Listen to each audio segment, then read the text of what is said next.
Guy gets on the ladder or what? I don't know.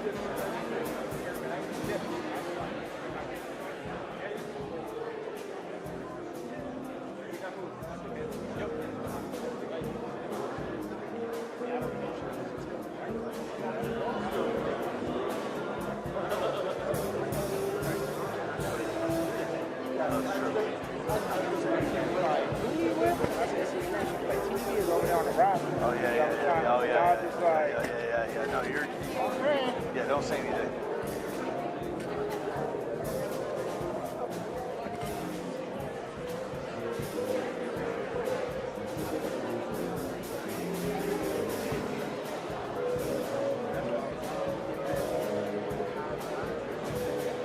man.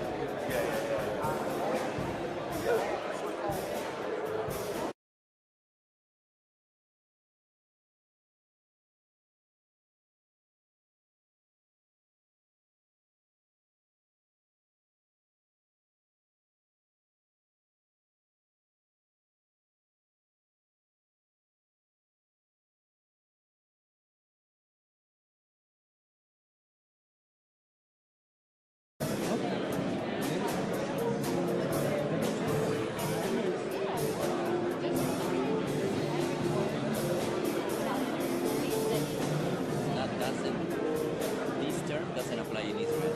Never seen one of those in Israel. In Israel, you have like very structured days and like very many events. That's it. Not in the middle.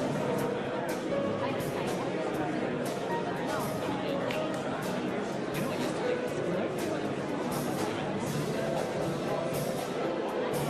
I mean, unless after, you know what I think happens after dating you're so ready that you can only go gay. It's true.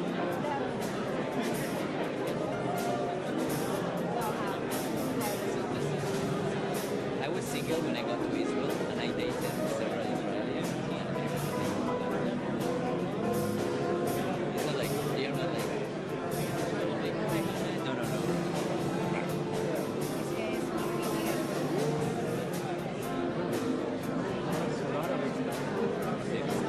No, lo sabes. La cultura es the Israeli dating is like very straight. Arabs are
Ladies and gentlemen, please welcome the 2025 Major League Soccer champions, Inter Miami CF.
The President of the United States, Donald J. Trump, accompanied by Jorge Moss, owner of the Inter Miami CF, and Lionel Messi.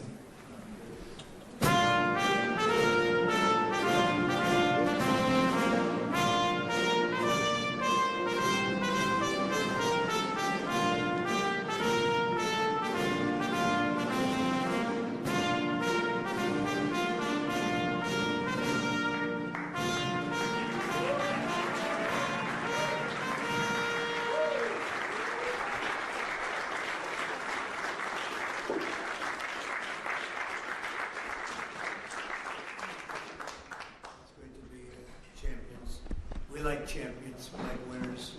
And we got a lot of them here today, too many to introduce. A lot of them are political champions, and we don't care about them today, right? Right, Duffy? But we have, most importantly, wonderful people that love our country. And before we begin, I think I will say a few words about what's going on with respect to our operation in the country of Iran. The United States military, together with the wonderful Israeli partners, continues to totally demolish the enemy far ahead of schedule and at levels that people have never seen before, actually. We're destroying more of Iran's missiles and drone capability every single hour, knocking them out like nobody thought was possible. As soon as they set off a missile, within 4 minutes, the launcher gets hit. They don't know what's happening. But we have the greatest military anywhere in the world. Their Navy is gone. 24 ships in 3 days. That's a lot of ships. Their anti-aircraft weapons are gone. So they have no air force. They have no air defense. All of their airplanes are gone. Their communications are gone. Missiles are gone. Launches are gone. About 60% and 64% respectively. Other than that, they're doing quite well. I said, what's left? But they're tough, and they want to fight. And they're calling, they're saying, how do we make a deal? I said, you're being a little bit late. And we want to fight now more than they do. We've had 47 years, depending on the way you count it, but 47 years of horror with this group. And, you know, when you see somebody walking down the street without their legs, without the arms, whose face is so badly affected and hurt, it mostly came from 95% Soleimani and Iran, and we, other presidents, lived with it. I didn't live with it. And so our people are doing a great job. Again, the greatest military anyone's seen. Thank you.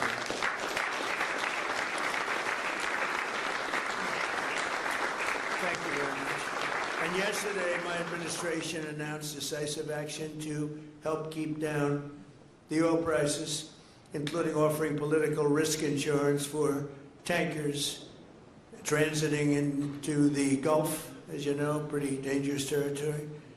Further action to reduce pressure on oil is imminent, and the oil seems to have pretty much stabilized. We had it very low, but I had to take this little detour, if it's okay with everybody. Scott, it's okay with you? Scott's the one who has to put up with it. He said, you have to do this now? I said, I have to do it, Scott, right? But it's been very strong, and everybody, including Scott, everybody feels we had really no choice. They were gonna hit us if we didn't hit them, because they're crazy. And in the long term, the actions we're taking will dramatically increase the stability of the region and oil prices and stock markets and everything else. You know, we set the all-time record in history with the Dow going to 50,000. So Dow was at 50,000. It was supposed to be maybe, if we were lucky, within, by the end of my presidency in 4 years. And we did it in my first year. We did the S&P 500. We did that in a period of less than a year. And that was even tougher than the Dow, they said, so it wasn't going to happen. But we have a great country. We have a country that's never done this well. We've had tremendous success in so many different ways. I built the military and rebuilt it in my first term, and we're using it more than I'd like to use it, to be honest with you. But when we used it, we found out it certainly did work. When we look at Venezuela, when we look at the first attack, Midnight Hammer, in Iran, which really set the stage for what we're doing right now. It's been pretty amazing. And I'm once again calling on all members of the Iranian Revolutionary Guard, the military and the police, to lay down their arms. They're only going to be killed. And now is the time to stand up for the Iranian people and help take back your country. You're going to have a chance after all these years to take back your country. Accept immunity. We'll give you immunity. And we'll be giving you really the right side of history, because that's what it is. So you'll be perfectly safe with total immunity, or you'll face absolutely guaranteed death. And I don't want to see that. They don't want to see it either. We also urge Iranian diplomats around the world to request asylum and to help us shape a new and better Iran with great potential. It's a country with great potential. It's a much better future for Iran. It's now beginning. It's going to be, I think, a great future. And the United States will ensure that whoever leads the country next, Iran will not threaten America or its neighbors, Israel, anybody. If you look at what happened, they had missiles aimed at all of these other countries, Qatar, Saudi Arabia, UAE, many others, and that weren't really involved very much, and they had missiles aimed. Well, they were aimed there long before this ever started. They were going after the entire Middle East, and then we came along. We blew up their party. So we have phenomenal people. I want to thank all of the people that have been involved. Marco, you've been doing a fantastic job. And you've been doing a fantastic job on a place called Cuba. Right?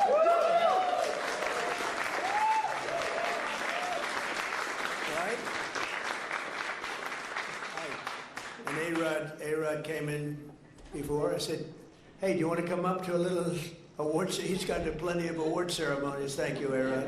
Big fan. But what's happening with Cuba is amazing. And we think that we want to finish this one first, but that will be just a question of time before you and a lot of unbelievable people are going to be going back to Cuba. Hopefully not to stay.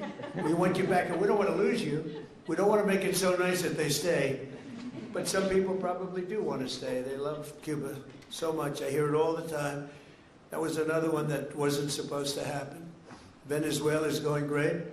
It's been stabilized. We have a wonderful person as your president-elect, Delcy Rodriguez, and she and her staff have been doing a fantastic job working with us. We're taking out hundreds of millions of barrels of oil, and it's going to Houston and various other places where it's being refined, and we're sending them back far more money than they've made in many years, and actually very shortly it'll be more money than they've ever made. And Venezuela is working. So we've had a lot of countries in places that truly love, you would say football, I would say soccer, but these are all countries that love football/soccer. And so I think the group likes it. And if you'd like, you could say, I know I'm a very exciting speaker, but you can sit down if you'd like, okay? I'm looking at everybody standing, I'm saying, let's sit down. Because we're here to honor these great champions and we want to take our time, right? Let's get to the reason that we're here, and it's a beautiful reason because we're honoring truly talented people. Today we're thrilled to host the 2025 MLS Cup champions, Inter Miami. Great job.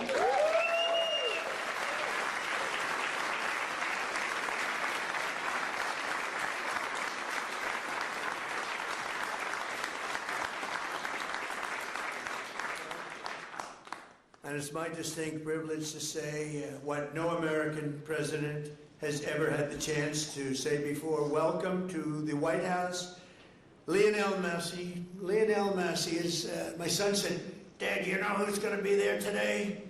And I said, no, I got a lot of things going on. He said, Messi.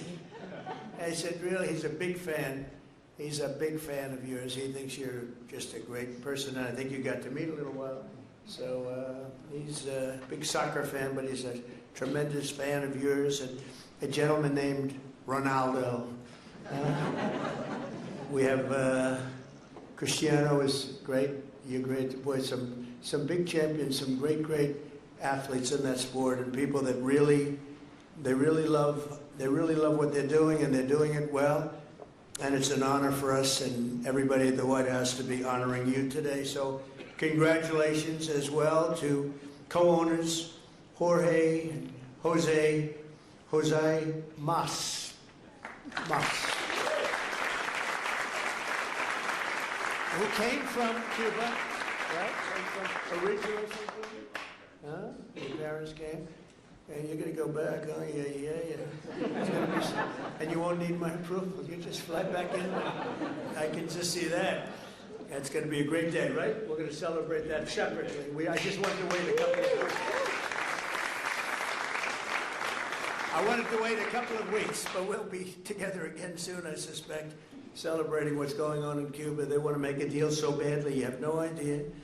As well as head coach, who I hear is a phenomenal coach, Javier Mascherano.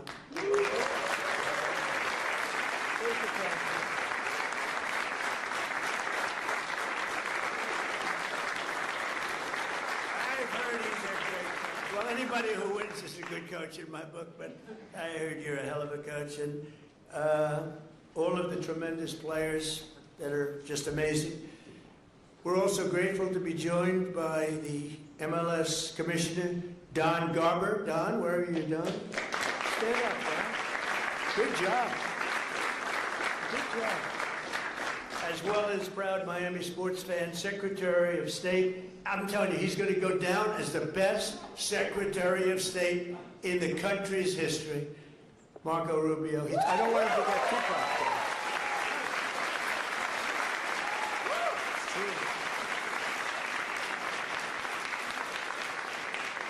I don't want him to get too popular. You know, when they get too popular,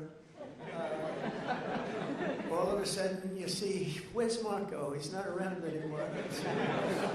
He's doing some job, and your next one is going to be, we want to do that special. He's waiting, but he says, let's get this one finished first. We can do them all at the same time, but bad things happen. If you watch countries over the years, you do them all too fast, bad things happen. We're not going to let anything bad happen to this country. Also with us are Attorney General Pam Bondi, who's a terrific person and fan. And she's proving how tough she is, and I think the next 3 years she's going to really prove it, right? Huh? Like these people. Secretary Scott Bessent, Laurie Chavez, and Sean Duffy. Thank you, everybody. What a great team. And U.S. Trade Representative, who's done incredible deals, unbelievable, Jameson Greer. Thank you, Jameson. And our country has never been bigger, better, richer, or stronger, and the deals we're making are unbelievable.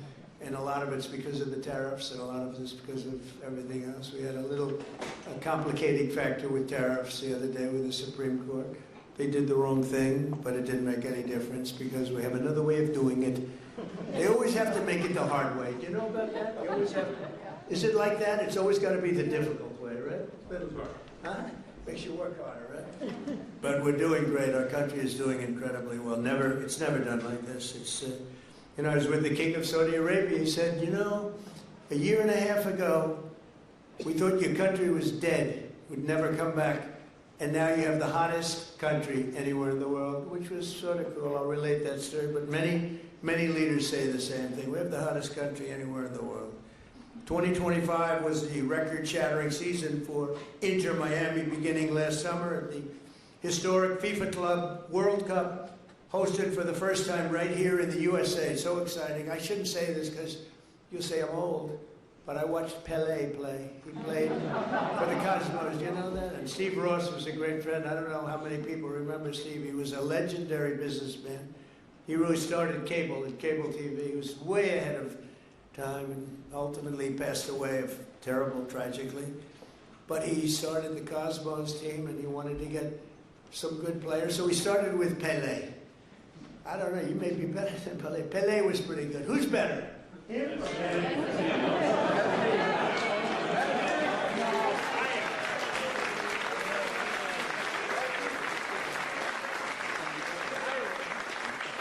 I think he is. But he was pretty good, right? Pelé was pretty good. But it was very exciting, and I went to the games. I'd go every once in a while, but soccer just didn't catch on. And then when Steve got ill, it sort of went away. And then it came back, and now it's just turning out to be amazing how it's coming back in this country. But the Cosmos were a very hot team, playing with other teams that weren't so good. But I got to watch Pelé play, and he was something too. In the June group stage of that tournament, these players went toe-to-toe with some of the best teams anywhere in the world. You tied Egypt's best club, supposed to be an unbelievable, talented club, with a gutsy performance from veteran goalie Oscar Ostari, who played a great game. Then you tied the top Brazilian club, wow, thanks to a brilliant goal from one of the greatest strikers of all time, Luis Suarez.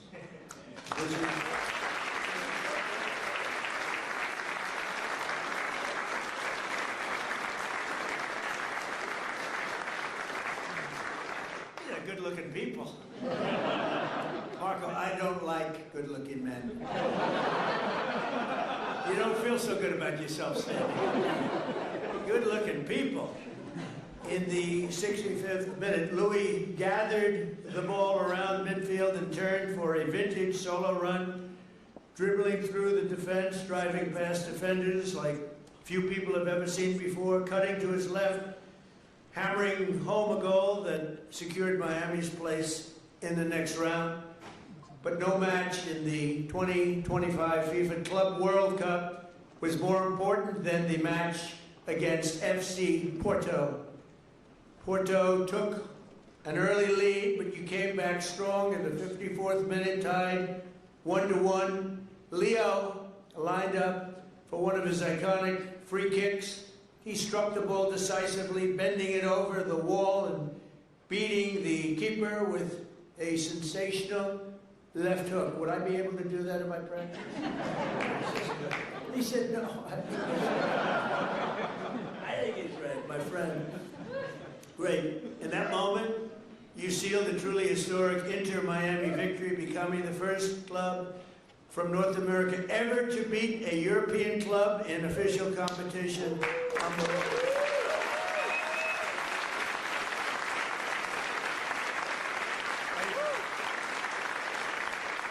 You know, I have to just interject. So, over the years, I love sports, and I've watched my friend A-Rod with George Steinbrenner, and I'd sit in his box, just the two of us. He would never have anybody but me. He liked me, right? He liked me, and he liked you. He liked almost nobody. There would be a World Series where baseball was hot. It's not as hot now, I'll be honest with you. They do things wrong. But when baseball was hot as a pistol with George, and I'd sit and I'd watch the Yankees, and he'd have 30 seats, and it would just be me and him. And I said to A-Rod, would say, what was the most difficult thing you've ever done? I said, it's probably sitting for 3 hours with George Steinbrenner watching a Yankee playoff game, a World Series game. You know what I mean by that. He was a difficult guy, but he was great, right? He liked me, I liked him, and we both liked nobody else. So that was a good combination.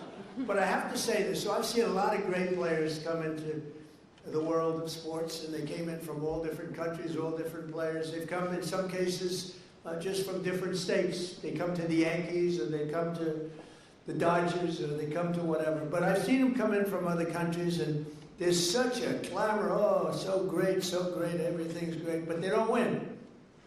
This guy won. He came in, there was tremendous fanfare, and he won.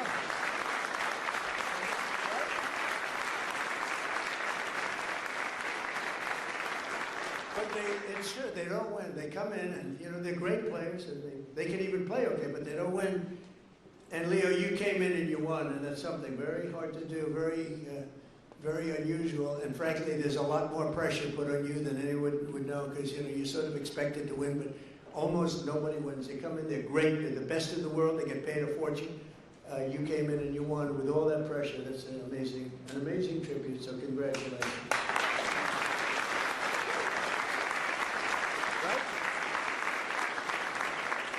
But in that moment, you sealed a truly historic Inter-Miami victory. And think of that, first club ever, North America, to top the so-called European clubs. Pretty amazing thing to do. Returning to the MLS, Inter-Miami built on that incredible momentum, playing a record number of games and scoring a total of 101 goals, the most in MLS history. Is that correct, Mr. Commissioner? It is. That's pretty good. How's Andrew? Is Andrew pretty young guy? Good job here. He's a good golfer, too, actually. People don't know it. He's a very good golfer, right, Andrew? But Trump's a good golfer, too, Andrew. Best moderation. Huh? Thank you. With 29 goals in the regular season alone, Leo won the prize Golden Boot, becoming the first player to be named the league MVP twice in a row. Amazing, you know, comes in, a lot of great players. Pretty amazing thing to do, very hard to do. Exploding into the playoffs, this team racked up a series of statement wins, big wins, and frankly wins that a lot of people didn't think they could do. You secured a 3-1 must-win victory over Nashville SC. You thrashed FC Cincinnati 4-0 on the road. And then you routed New York City FC 5-1, led by a hat trick from young star Tadeo Allende. Where is Tadeo?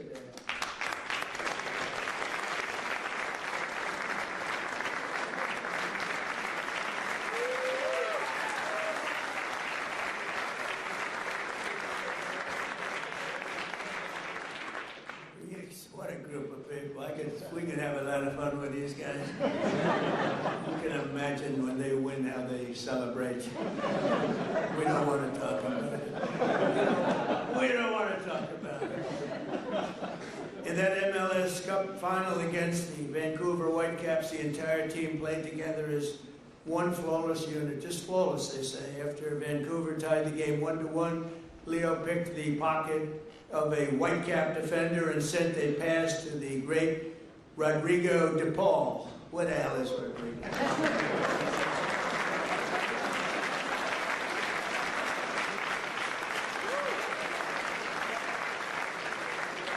Do you have any bad-looking players? I like the bad-looking guys much better. Who stuck a low-driving shot into the side net, taking the lead.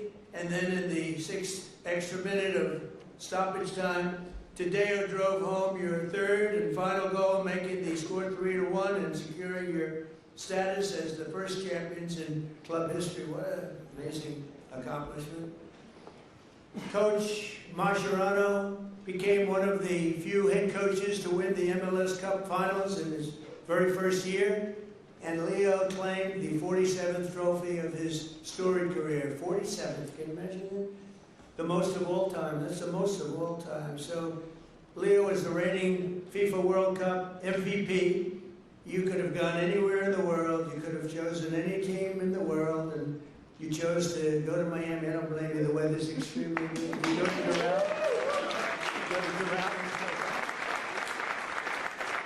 And I just want to thank you for bringing us all on this ride, because you're hot and talented and a great person.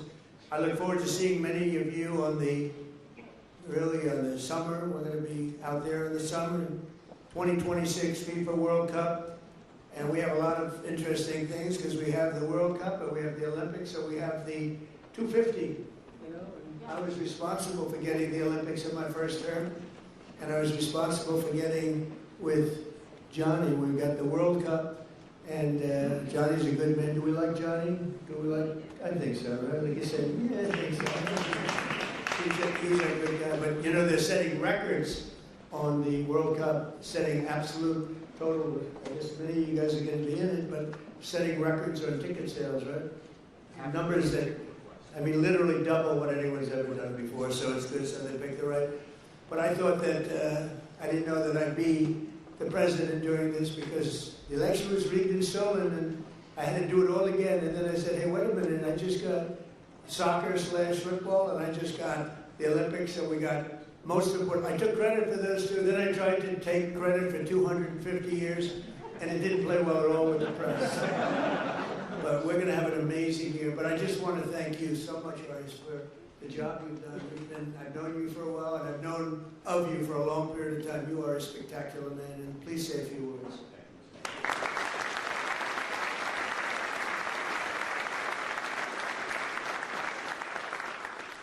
Thank you very much, Mr. President. To all these distinguished guests, secretaries, so many friends and supporters.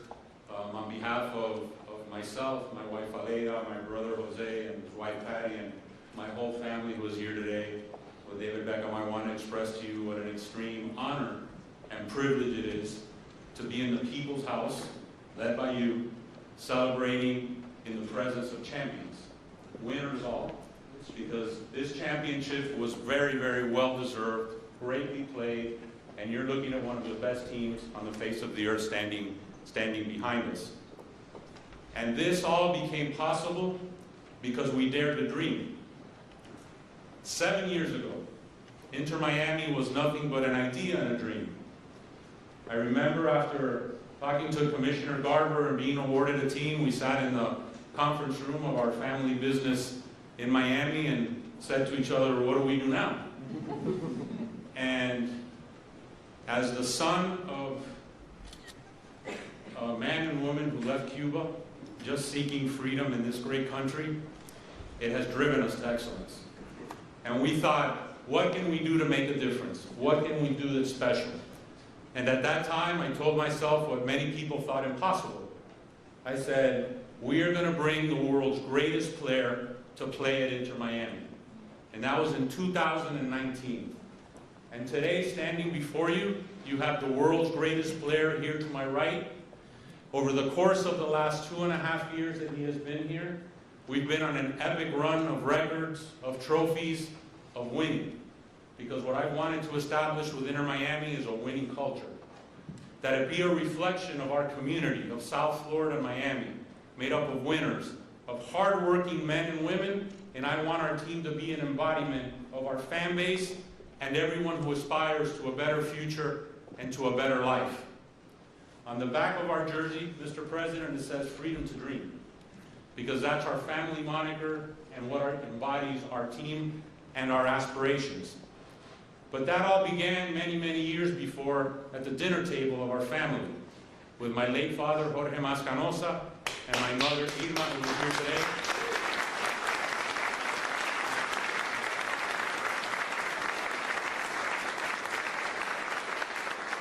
And I speak now in tribute to our parents' generation.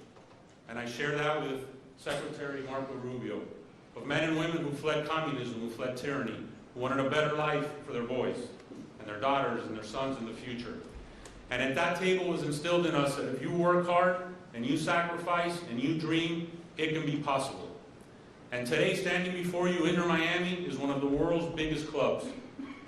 Most based on history, but our history has been short.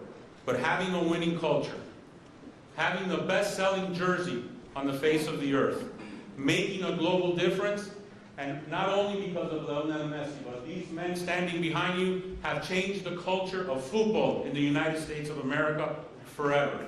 We can play with the big boys, we can be heavyweights, our league can be one of the top leagues in the world, and it is this ability to dream, to persevere, to have no obstacles ahead of us, that we will continue to be successful. And hopefully, Mr. President, this is not our only visit here celebrating an MLS Cup championship.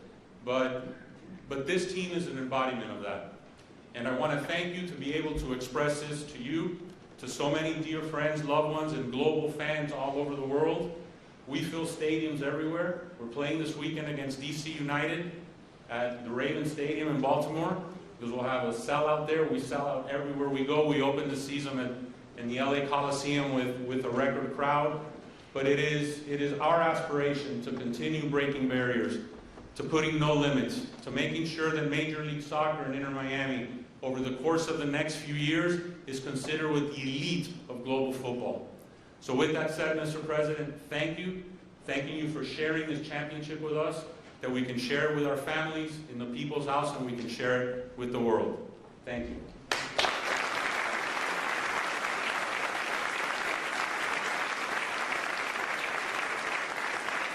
And now we have some gifts we'd like to present to you. Thank you.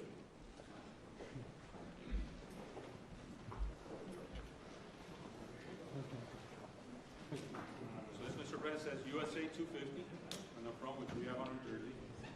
And this is from 47. And Lionel Messi's number 10 is the best-selling jersey.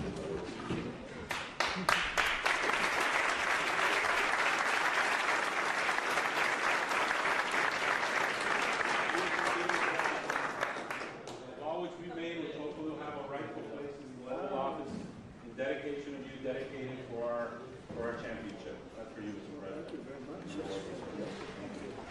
And then, most importantly, this is a very, very special limited edition Inter Miami Couture watch.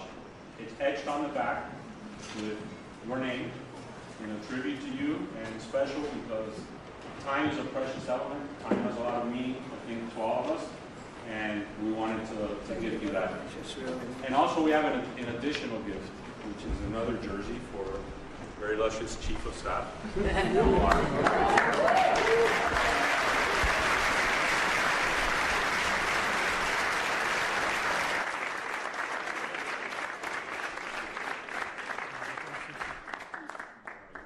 So we do have her jersey somewhere. number 32. But thank you, Mr. President. Thank you very much. And I want to just invite the team to the Oval Office, very, very special place. It's sort of the center of the world, especially now, but always. It's the center of the world. We have a little present for you there. And anybody would like to come, you can just follow me on down there, okay? You'll see the Oval, and you'll have some fun. Thank you all very much. Thank you.